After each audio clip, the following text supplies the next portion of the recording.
I'm Vanessa Richardson, and of course for Malika Andrews, I'm joined here in our LA studio by senior writer Tim Bontemps. We've got Anscape senior writer David Dennis Jr., and of course NBA champ, my guy. Shout out to H-Town, Kendrick Perkins. Hi, Perk. H-Town in the building. Vanessa, look at You already know. H-Town in the big nigga, yeah. You already know. Tim and Fatita gonna be calling. Like, he gonna be calling. Hey, what you doing now? You know you're home in H. Gonna be calling in a minute.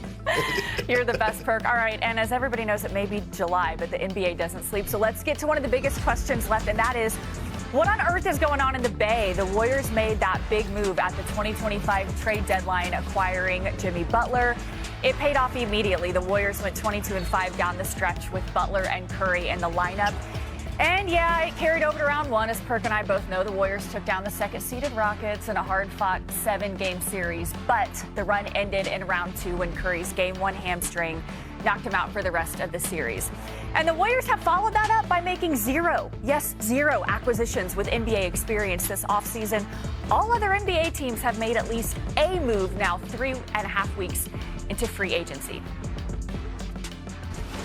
And we now welcome in our senior insider, Shams Charania, who is in Miami. Shams, why has it been such a slow start to the offseason for the Golden State Warriors?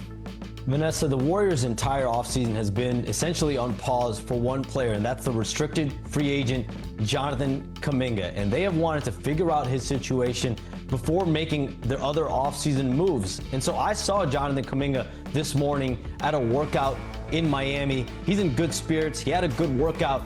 He did tell me, though, that he is in absolutely no rush on doing a deal with the Warriors right now, and he's not accepting their current offers. He added that he wants to continue to explore options with his agent, Aaron Turner, whether that's continuing conversations with the Warriors, but also sign and trade options that are available to him in the marketplace.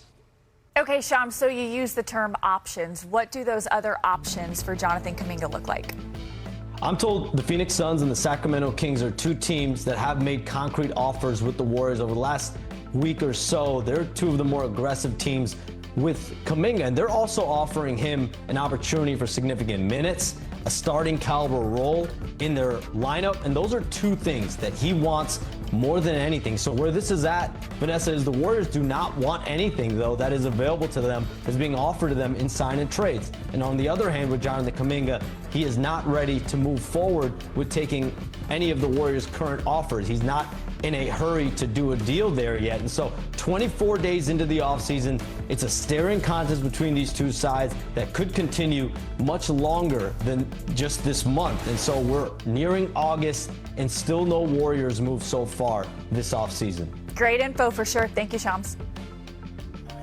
Okay, so the Warriors' three most important players are at least 35 years old, with Steph set to turn 38 in March, and Jimmy Butler turns 36 before the season even starts. Perk, there's been so much talk about Kuminga this offseason.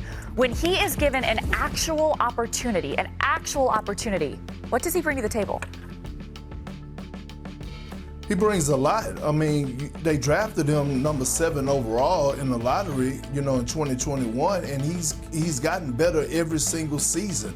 He brings athleticism to the table on both ends of the floor. He's got better offensively. We have the tape to show it. I have a breakdown right here. When you look at Kuminga, look at his ability to get out and transition. He's one of the most athletic guys in the NBA, getting out space and running, finishing at the rim with authority, especially playing alongside Draymond Green. And we talk about how crucial the on-ball defenders are in the league at the wing position. You got a guy that's 6'8", 230 pounds that could defend at a high level. Watch this switch on Anthony Edwards, and then all of a sudden, no help, sit down, slide those puppies, get a great contest right there. He didn't hope that he missed, he made him miss. And so my question to the Warriors is, the organization and Steve Kerr is, why hasn't Steve Kerr embraced this young man? Why hasn't he wrapped his arms around him as a guy that y'all drafted with the number 7 pick? When Steph Curry went out last postseason, the back end of the Timberwolves, the games against the Timberwolves in the playoffs, he did his thing. So you're developing this young stud who, to me, has an all-NBA type ceiling.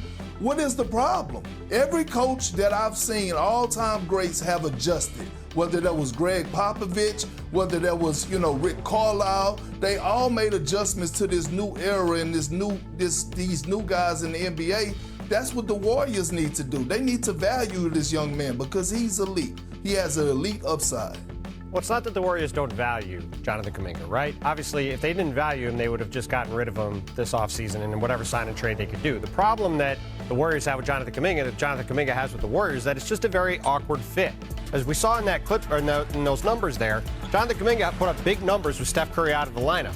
But if you have Steph Curry and Jimmy Butler dominating the ball, that means Jonathan Kuminga needs to fill in the gaps and do some smaller things for them, which are things he has been very inconsistent with and has struggled with at times. And playing a smaller role has been an issue with the Warriors and Jonathan Kuminga going forward. It's why the Jonathan Kuminga situation, to Perk's point, has not played out in the way he and the Warriors would like.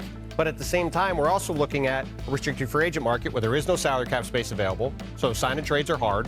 Yeah, both the Kings and Suns have interest, as Sean's put it out earlier, but both of those teams don't have salary cap space to offer Jonathan Kuminga to sign him, so they have to send money back to Golden State that Golden State is not interested in taking back. So all of this, I think, points toward Jonathan Kuminga signing a short-term deal with Golden State at some point this summer that both gives them the ability to do something with him later and also gives them the ability to build on that play he had at the end of that postseason without Steph on the court, which, to Perk's point, showed what he can do and gives them, I think, some reason to come into next season if he's there saying, we need to try to find a way to showcase what this guy can do, either so we can have him improve with us or we can have him improve us by moving him into trade somewhere else. Value depends on so much, right? Like, value depends what team you're on. What does the market look like? So, David, what is Jonathan Kuminga's actual value in free agency and on this Warriors team?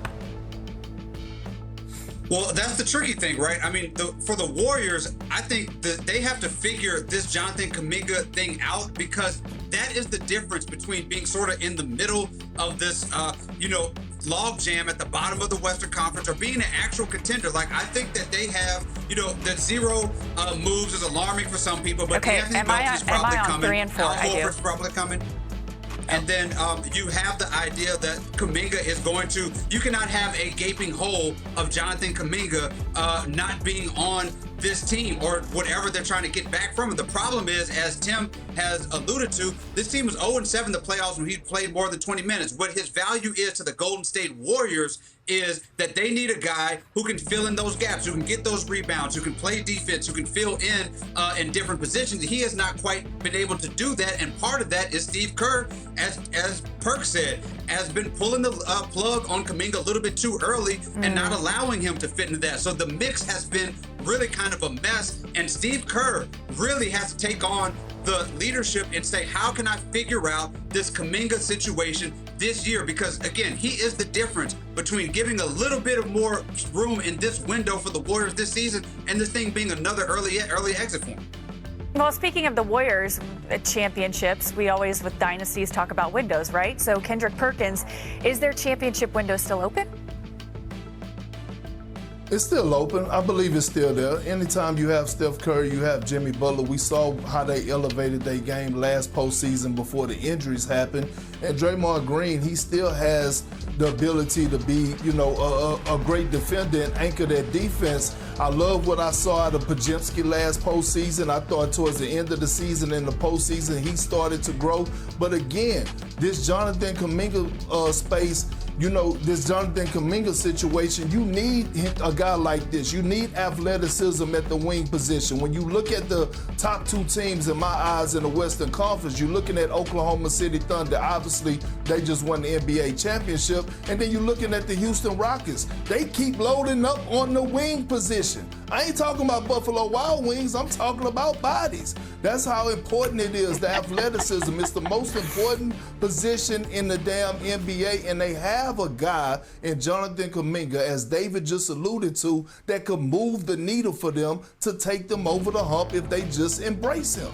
The problem with the Warriors having a championship window, and the problem with anybody else, even including the Houston Rockets having a championship window in the West, is because there's a team that just won 68 games and won the title in the West that had 2 players older than 27 on their roster. So I think there's a very small window for just about anybody in the West to win a title right now, including Golden State. However, the Warriors did go 22-5 with Jimmy Butler and Steph Curry down the stretch. They do have a very high ceiling. Steph has always given the Thunder a lot of trouble. If they can get to the playoffs healthy, I do think they have a chance to make a run. But again, right now, to me, it's Oklahoma City and everybody else out west.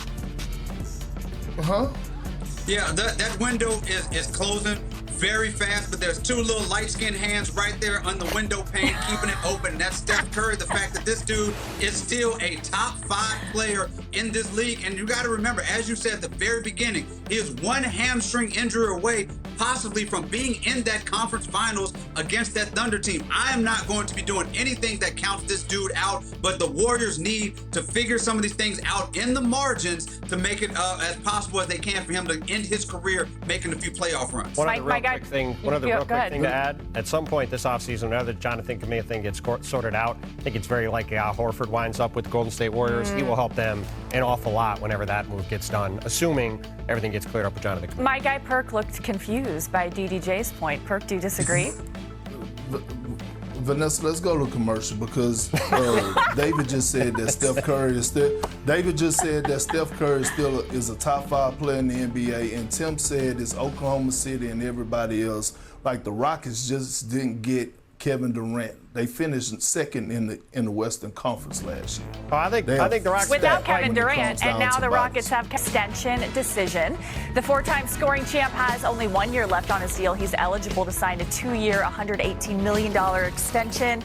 Perk, I think you know this might be my favorite segment we do of the show. Is it a no-brainer for both sides for a KD extension?